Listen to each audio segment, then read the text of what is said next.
Yes. Yeah, we are on another episode, and today I think we're going to talk about the digital marketing Retail. in retail, both online, offline, both brick and mortar and online stores. Yes. So yeah, so before we understand about digital marketing, let's give our viewers a brief about what are the four important steps or stages for a retail or an e-commerce business. Yeah. First is, I mean, for this is these are all self-evident. Yeah. First is that people have to come to your store, your online or an offline store. That's in technically the jargon is that in brick and mortar they call it walk-ins, and in online e-commerce they call it traffic. Basically, you need eyeballs, or you need people coming into your store, like Yeah. even if it's online or offline. So that's number one, stage number one. I mean, if you want to sell something, somebody has to enter your store, right? So Yes. that's self-evident. Number one. The second one is that if somebody enters into your store, they have to purchase something. Mm-hmm. So in offline, we call it conversion. We measure it. I think we talked about it. We measure it on, average billing size, because people buy who buys, then you get to know through average billing size, Yeah. and all of that, or you get to know the conversion rate, like how many people entered and how many people purchased, right? So in Yeah. online you call it conversion, but people call it different in different terms. I think Amazon calls it people call it as ROAS, return on ad spent, or return on marketing spent. What is the money that you got? How many people entered and how many people saw? So they call it ROAS. There's another Okay. term also, but let's leave the jargon. But there also they talk about conversion. That whoever enter first, people have to enter. Whoever enters have to purchase something. If somebody is Yeah. purchasing something in your retail store, retail or an e-commerce store, they have to purchase more. Mm-hmm. So then that's when you have the upsell, cross sell, which you're in a brick and mortar store. There are executives who will say that if somebody is coming for a shirt, say for example they're buying the shirt for an interview, they say that hey, you're buying a shirt, why don't you buy a tie also, because tie will also help you crack your interview. So and then if they buy a tie, then they say that hey, why don't you wear a suit, because a suit will also make you help you look good, professional, and authentic. So that's Yeah. the so somebody who so people have to come to your store. If they have to come, they have to buy something from your store, and if they buy something, then they have to buy more. That's where we are upsell and cross sell. If Yeah. they come and buy X and then they go, you have only X number of sales. But then if they are buying more, then you have X plus Y. So in online, the jargon is different. They call it a sales funnel, which is that you have your upsell and cross sell. A sales funnel is like in an e-commerce store. You must have seen that you purchase something, then in Amazon will say that why don't you buy this and you get a discount, or this product can Mm-hmm. be coupled with this product, and all of that. When you go to your cart, also they might suggestions. There's a suggestion AI, suggestion agents, which AI will understand that if people purchase this, they will also purchase other things. So it will suggest also that hey, people purchase this, most often purchase the other things. And so there are suggestion engines in e-commerce, and instead of the actual human being in the brick and mortar store, there are AI engines or algorithms which will suggest you the right thing. And then when on a checkout, it might also say that hey, we have a free delivery for a 3,000 worth product. You just got only through 2,600. Why don't you buy something else? So Yeah. these are all upsell, cross sell that can happen. So again, somebody has to come, which is in online traffic. Then they have to buy, which is conversion or return on whatever ad spend or whatever that is.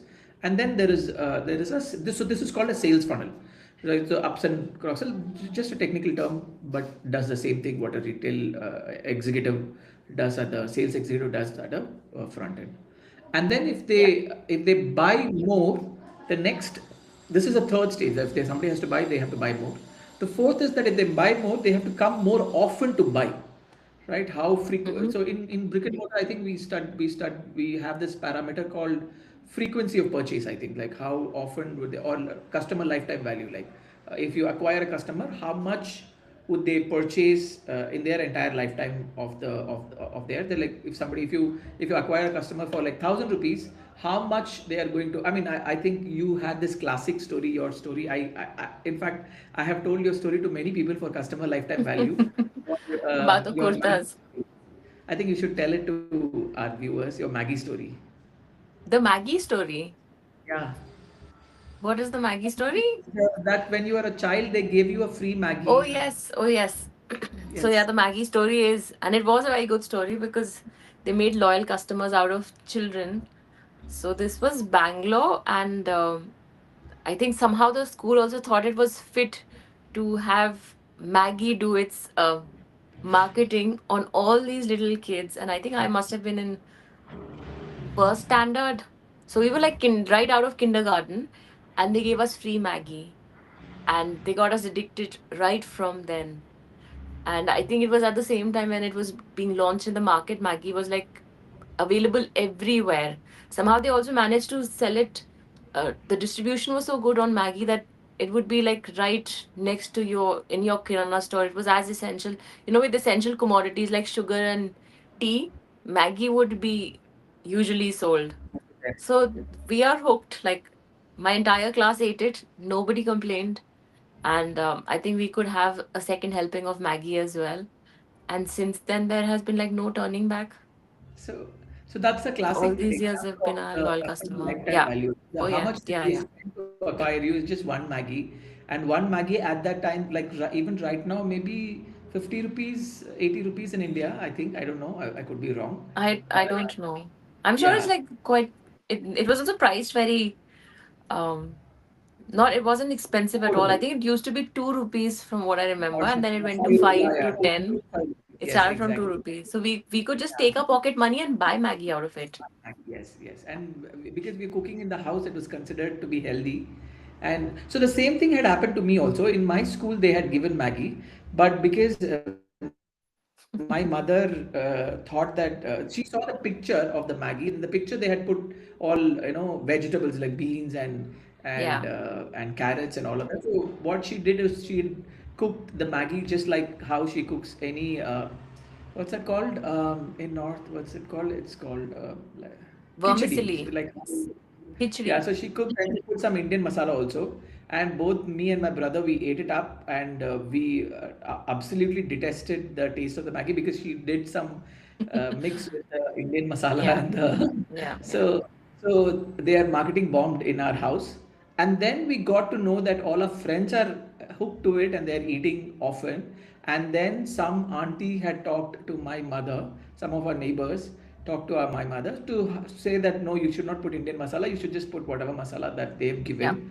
Yeah. And then we tried it out and then we liked it and we got hooked to it. Like maybe that took around 2 to 3 years for us to, Yeah. from first Maggie to so Yeah. first time when we ate it, we absolutely hated it, and I could not even finish. I think we threw the rest of the Maggie, thanks to my mother. Yeah. I But think it was also introduced to us at a time where it left an impression when your palate is developing. So I think I might be one of those kids who remembers it. I don't think anybody from my class would remember that we yeah, had Maggie that back could then. also be there because Yeah. the first time when I ate this Uncle Chips also before Lay's used to come, Yeah.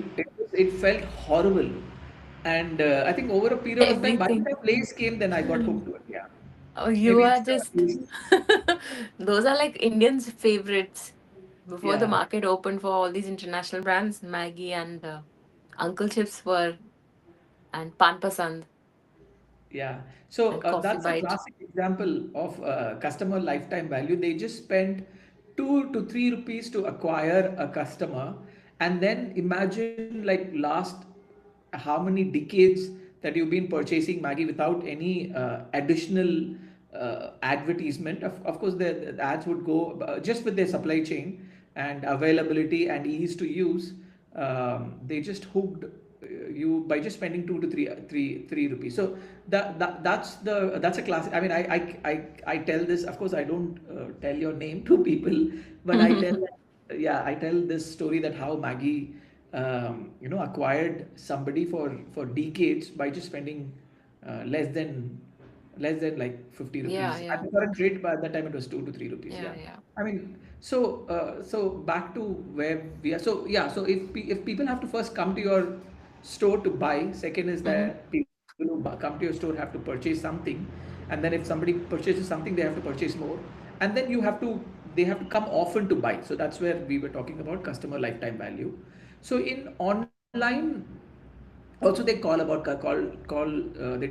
it customer lifetime value, which is again which is also see in yeah. So we'll talk about that a little later. But then yeah, so there is customer lifetime value. So in brick and mortar and in online retail, there is not much difference in the core concept. It's even the jargons are different, so you might feel that, oh, this is Yeah, sounding new technology, and maybe it's but people psychology, and how people purchase is how the same way how people purchase online also. I mean, little bit here there they might change and terminology might change. So now we'll talk about what, okay, so now how, so in the online, how do we get it? So those are the things that is slightly different. How do we get people to the store? Like in offline, we get people to the store by mm-hmm. being in the right location, by being in the right market, by being next to the right store, or by being in the right place where people pass through, right? So where there are traffic and walk-ins are there. So in online, that cannot happen. Your URL is not in any market. It's just there on the internet, in the web, and it's Yeah, unknown to people. So that's yeah. where the dynamics changes between online and offline, is how the store is, the visibility of the store predominantly defines the online and the offline, the difference. So that is where we have to get people in. So offline, how do we get people in? People go through a street, go through a street, and that street becomes, over a period of time, that street becomes a market. And there are many classic cases on that. So same way that in offline, how are people traveling? Like how are people going from one website to another website? How are people clicking from one page to another page? Is when the primary source of traffic is, they call it organic, which is like naturally how people are clicking and going through. So that's when Mm-hmm. the SEO comes, which is search engine optimization, which is how people are clicking links and going through to your store, Okay. ending up in your store. So Yeah, what is a search yeah. engine optimization? Which, yeah, people search or people type something, they want to go to certain other page, and then from that page, say for example, somebody searching for, how do I dress up for my uh, how do I dress up for my interview, say for example, and then some article is talking about, what shirt to wear, what shirt trouser to wear, what jacket to wear, and all of that. And if that website has that link of your store, then people will read, and they are of course wanting to purchase, wanting to know at least, and then they wanting to see the merchandise, so they'll click, and then they'll come to your store. So having that link in that website where it's talking about interview is Yeah. basically, that's the fancy term for this, is search engine optimization, which means that wherever Okay. customer is searching for certain information prior to purchasing your product, if you can Mm-hmm. keep your link there, then Yeah. you've optimized for your search. Yeah, so Okay. it's very similar to having the store in the market. Why are you keeping in the store in the market? Because people are searching for Yeah. clothes in the market. Therefore, basically Yeah. you're doing a search optimization Okay. in an offline physical way. Here Yeah. you're doing it in an Yeah. online, Yeah. where it is more content driven. Yeah. So okay, I so think it just makes it very like SEO. When you hear that term, it's just sounding so technical, and right. it almost feels like, but when you explain it like that, it makes a lot of sense.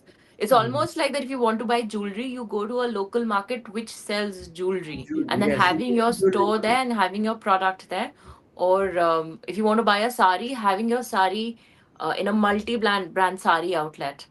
So that's Exactly. exactly what we're doing online, and it's called SEO. That's Search search engine engine optimization. Basically, optimizing. if you want to buy a jewelry, you will ask your friend that where do you get good jewelry, and that person will say that go to that market, that street has a lot of shops. Why don't you go and visit all the shops and figure it out yourself? And he or she might even tell like this is my favorite shop. Also, you just check the shop also, but you just So figure out other. an understanding of what your target customer is actually browsing. Where is what are they looking for? Where? Yeah. So it's not necessarily Yes, going yes, to you he's have not to understand. necessarily going to a sari store, but he might be in the neighborhood, in that local market. Right. Yeah. Exactly. Where Yes. where it's easy for that person, the customer, to find out that okay, saris are also sold here, and I want a sari. Exactly. Okay. So that's where the content strategy comes. The content strategy, then that's where like writing blogs, search engine optimization, or asking Yeah. they call the fancy term is called backlink, which is nothing but asking somebody would have written a very really good blog about other many things, but including things about your product. Say for example, somebody has written how to have a backpack life, and you happen to be selling the shoe which is good for backpack. So then you ask them, you request them, and then you either pay them or they send them your product, and they might check the product, they might genuinely think that yours is one of the best product, and they might give you a link in there where they're explaining about how to have a backpack life, and they might give the link. So that's link is called a backlink. Technically it's called a backlink, but then it just means that you're asking them to refer their customer or their readers to your product. Okay. Yeah, so or you yourself can become the content creator, and you can write various things, various use cases of your product. The say for example, if you're selling a tie, then you tell various use case of your product, how to match red tie with how to match blue tie, when to wear a tie, and what are the different types of knots that's ever there, and you give lots and lots of content where people can learn about ties, and then in that page you yourself give your own links. So that's called internal links. Yeah. You give your own link to your shopping page, your selling page, and all of that. So these are Okay. all organic where people are searching for it.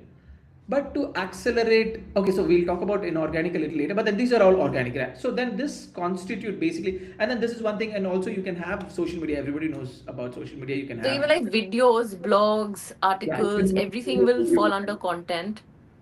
yes, you can have like we have a podcast, and people who want to search about retail, they will eventually see the podcast, and we can have a link about our consulting services. People will click, and then they can go to our page. So like the starting point, you can call it like step one. Yeah, that's a step one. Or So you step one of getting people into your store. By okay. getting people into your store is by being in the market, which is by being in a place where people want to search your product. So that's why we are in YouTube. That's why we can be in Instagram. This is where people want to search product. This is where the market is there. So by making yourself available in the market, you improve the likability of people coming into your Yeah. shop, both online and offline. Online, it's like YouTube and Instagram Yeah. and whatnot. Yeah, LinkedIn and writing blogs and asking your links to be in somebody else's blog, and so this is the content strategy, and this is the SMM also, so social media marketing. So under content strategy, there is like blogs and there is social media SMM. Technical word is SMM, but it basically means that Okay. you wherever the eyeballs are, wherever the market, wherever people are. Yeah. Yeah. So Yeah. I that's think it is like platforms having a presence on Facebook, Instagram. I don't know if people sell, I think TikTok, the yeah, important, yeah. yeah, Or like Pinterest. I remember like people would yeah. have Pinterest also. become Yes. popular.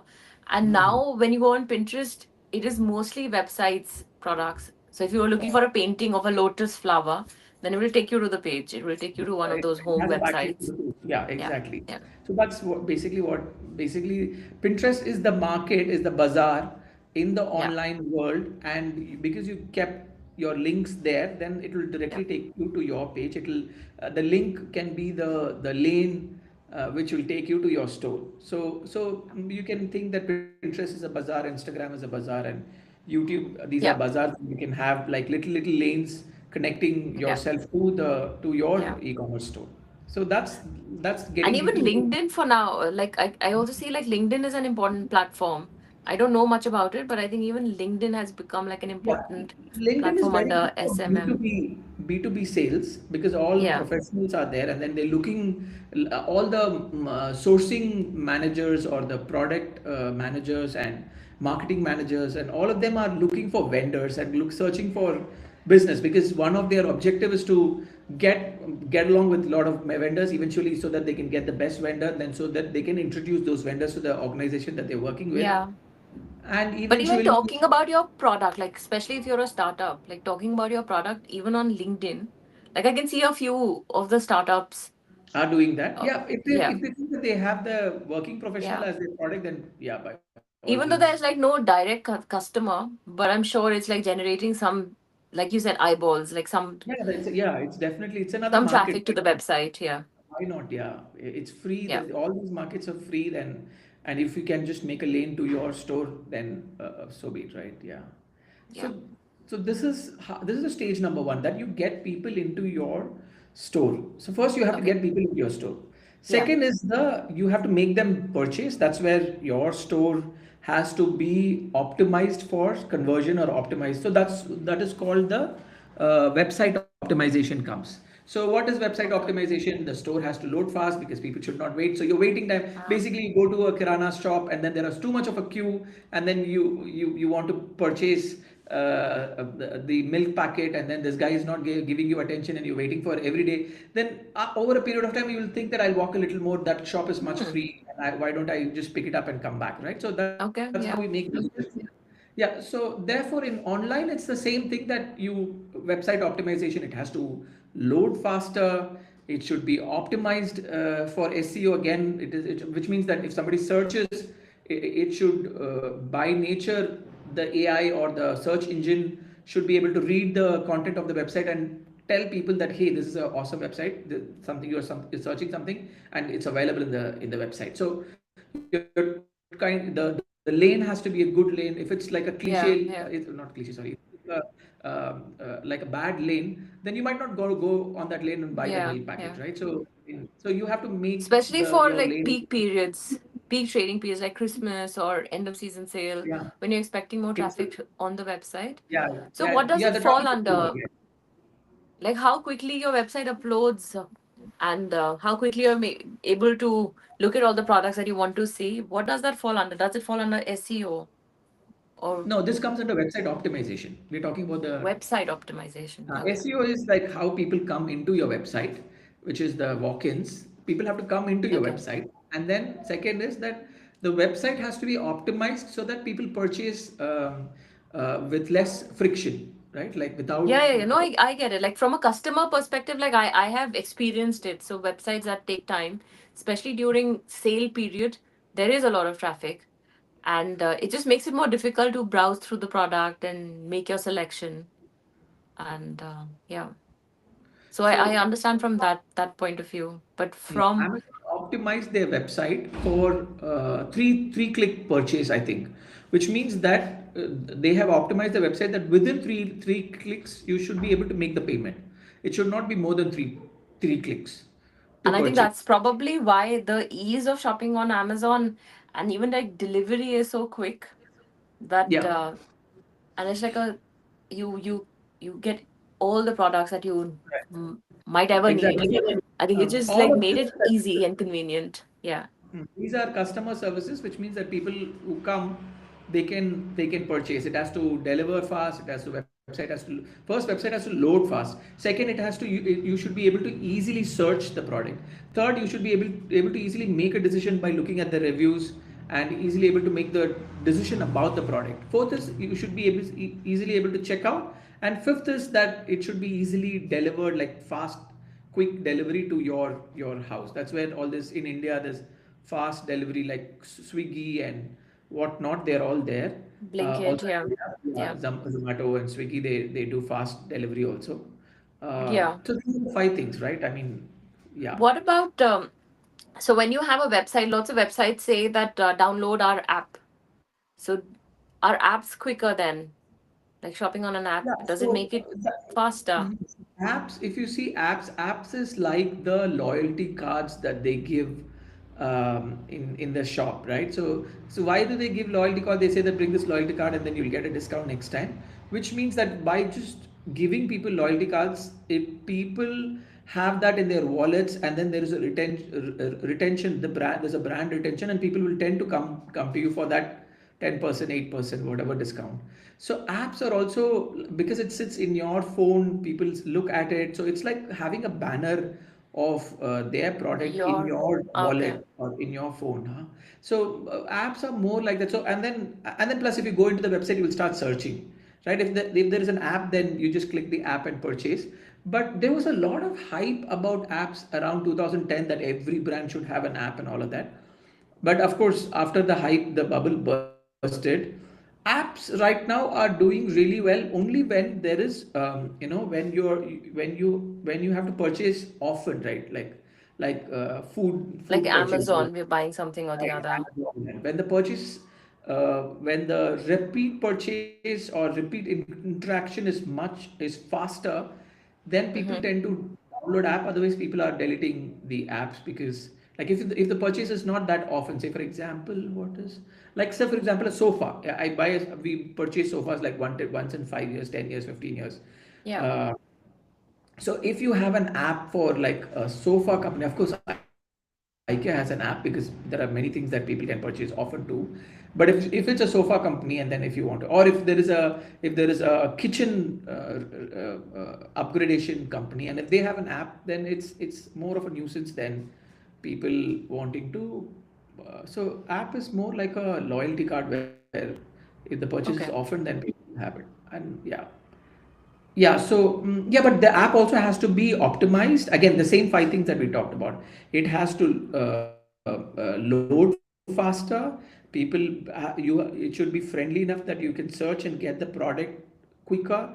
Then you should be able to make decisions faster whether this product, and then you have to check out easier, and then you have to get the product at your place like the fastest way possible. So these five things has to be optimized. The same thing that we have in brick and mortar retail also, that the products have to be kept in the right way. The aisle spacing has to be inside. All the customer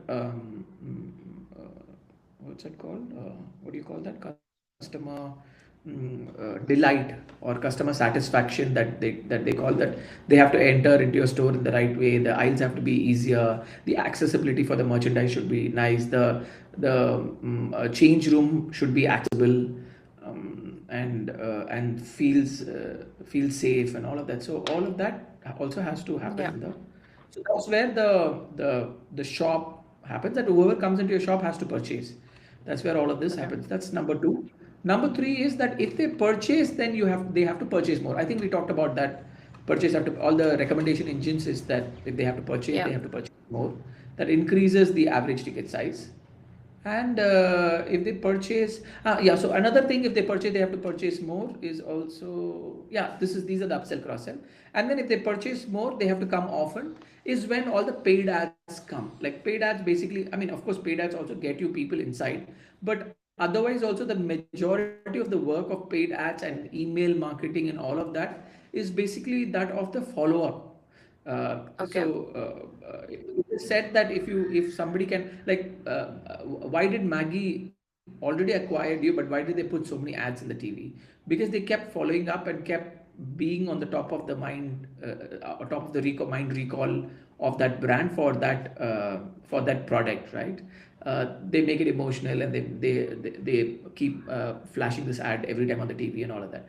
So what are they basically doing is they are following up with us to purchase more. Similarly, you can Yeah. run ads on Meta, Meta, Facebook, Instagram. You can run ads on YouTube. You can run ads on other pages where they will give that ad space.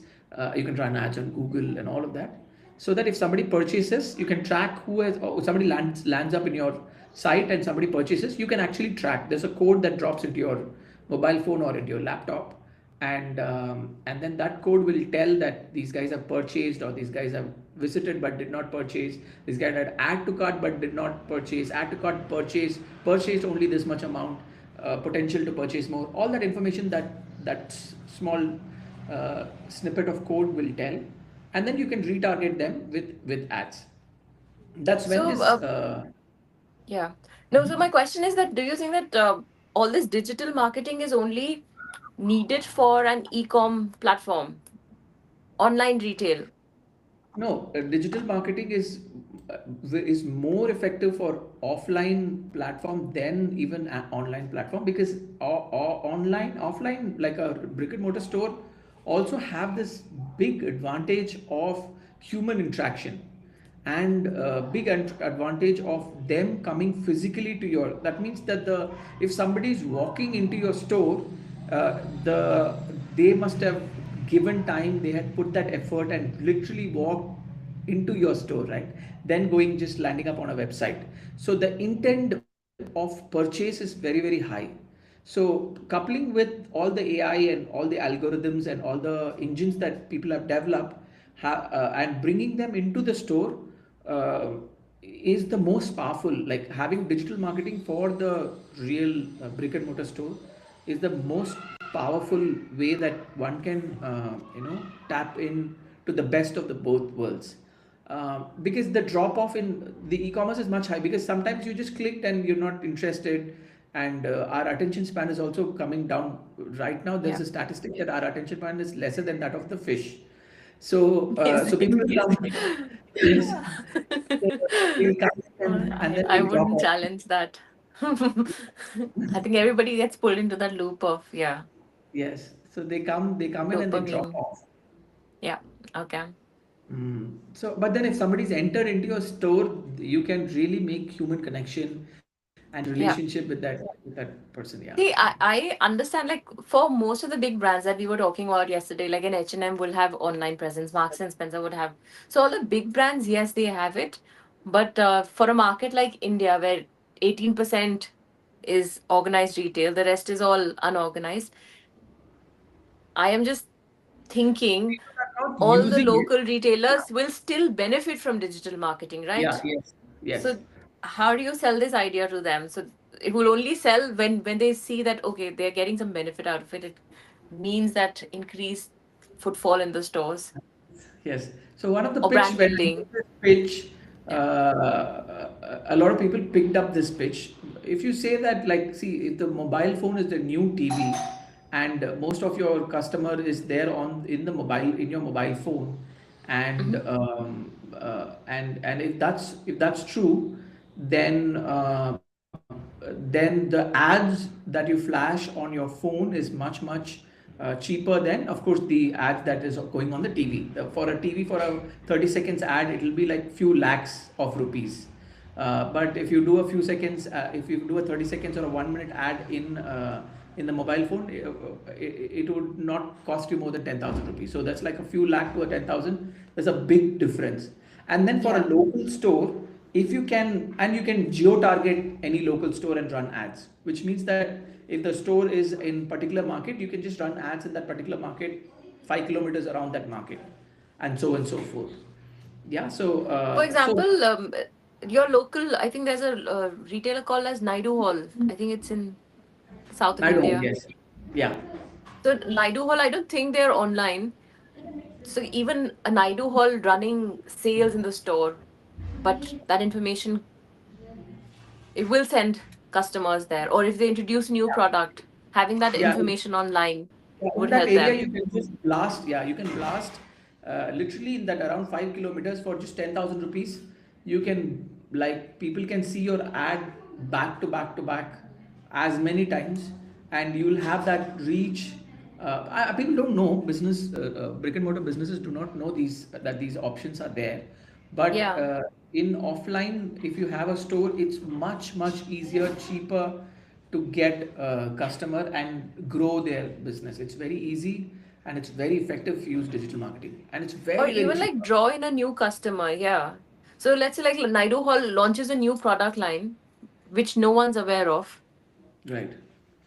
Then you can blast that entire new product line in that, like, 3 kilometers around that area. Yeah.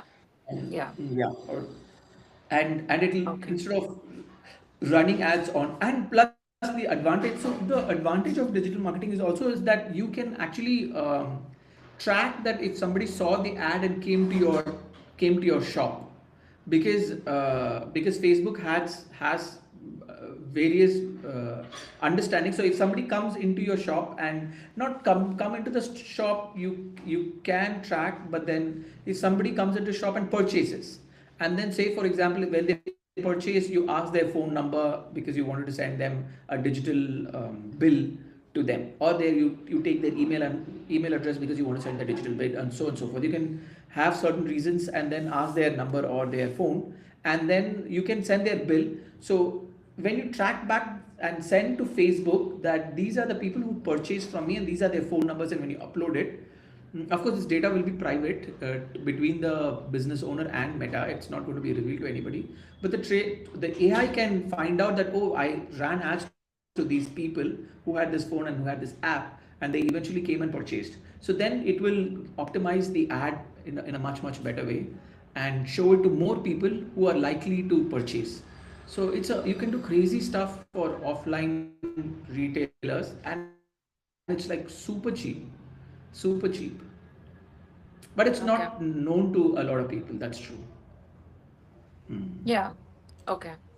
So it's Yeah. almost So like those are the things getting the that you right can do. information to the right people, connecting the right target audience with the kind of products and services they might need. It's digital marketing is doing Exactly. that. Okay. And then for of Yeah. course like a startup, a new brand, Exactly. even if you open a shop, it's almost like having a website is opening a shop that nobody knows of. So you have to route everybody back, all the traffic back to your website. So this is where this plays an important role. Right. This is like, I think for a Ha. website, Yes, e-com it plays an startup, like important role. the success depends on this pretty much. Yeah. The success depends on all your online. It's literally if you do not have any of the things that we have spoken, having a store, having just an e-commerce store means nothing, because you're just a dot in the universe where nobody has any access, because the amount of websites in the world, and amount of information that's passing in the world is almost like you're just a dot in the universe, and people will not have no clue that you even exist. So you Yeah. have to do all the other you have to be in the market. You cannot Mm-hmm. be nowhere, right? You cannot put your merchandise in a dark room and say that, and close the house and say that that's my store. So it has to be in the market, and these are the new age markets: YouTube, Instagram, Pinterest, and so Yeah. forth. So the emails Yeah. that so when you have an online website, you have like there is an option of that quick purchase or sign up or register, which means that you are like signing up with an email ID. That Yeah. also helps. Are people still, and is Yes. that easy to track? So if you send an Yeah. So email to that is someone, those are Hmm. Yeah, those are all the website optimization that we talk. We can sign up quickly. We can sign up with an OTP, and so that right customers only come. You don't have spams into your website. So, like in an offline retail, you if it's a luxury store, then you try to have the shop in a luxury market, right? So that not everybody enters, and you keep that exclusivity. Same way in offline retail also, you can like have an OTP sign in, or you can sign in with your Gmail, and so that you can have only authentic people coming and signing and being your customer. And all of this comes under the optimization bit of it, like how smoothly you onboard them, how frictionless that they're able to make their purchase and make their payment and all of that. So, and how secure your payment gateway is, all that those are all comes the whole website optimization, that which technology your website in is, how fast does it loads, how also website optimization also is like what is a UI UX. People call it, it's a fancy term of it simply means that user experience and user interface, which means that how is the experience of the user, like how which page they're coming in, how visible is the button that there, what's the color. I mean, if you see in Amazon, the color of the button is always like yellowish orange, because that's a visible color in the internet. So they've done like enough number of research, and found out that this is the best color. So okay, how your so all of that, so that, okay, so we were talking about UX UI, right? So that's the user experience. And then, okay, so having the button here is will give an easy experience for my customer. That comes under user experience.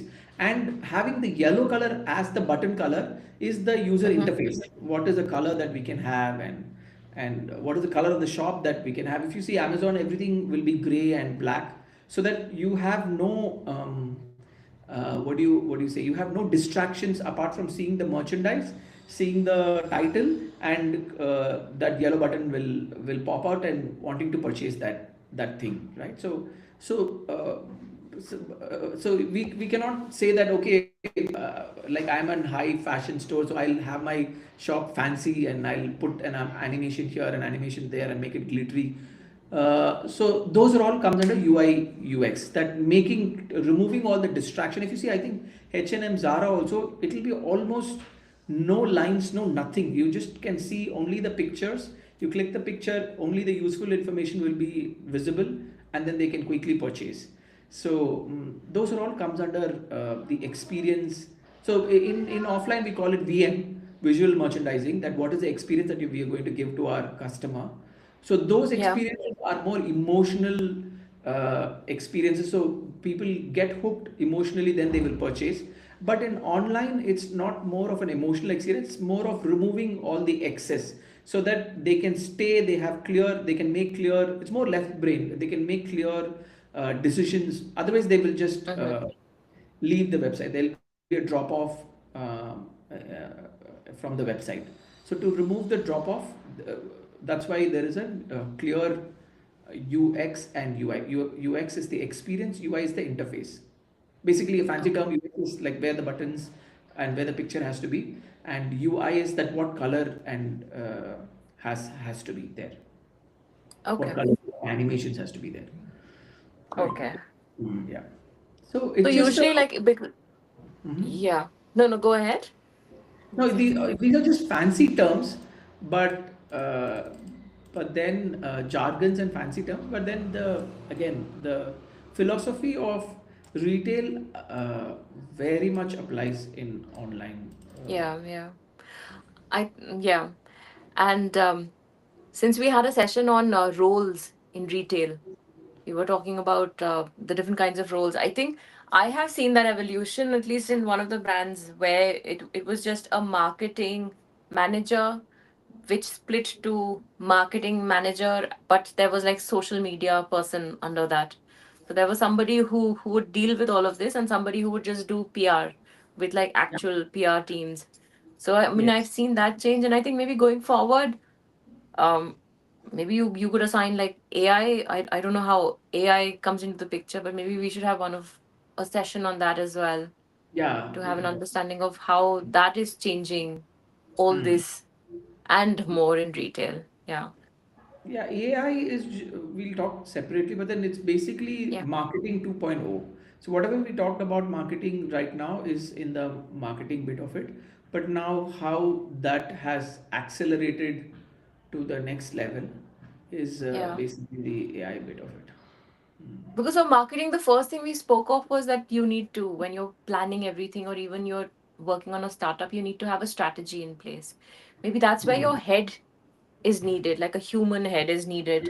But maybe going forward, AI might have the ability to create seasonal strategies Right. based on what you've put in. So I'm sure like it fits in to, I mean, it's changing, reshaping all the industries. I'm sure it's here as well. But yeah, it should be a separate session. I don't Yeah. know much about it, but yeah, Yeah. from what I see, some quick changes are happening. Yeah. Yeah. We can talk about it. Okay.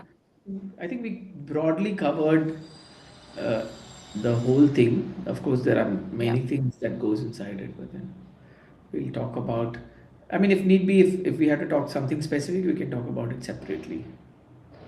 Yes. Yes. I think you've spoken about most of the things, and it's quite clear what is what. So anybody who Mm. doesn't know these technical terms or thinks that it's too alien, I think this session should help them. Have them, yeah. Cool. Yeah. Thank you. So we'll close and we'll All catch up right. on another day. Yes.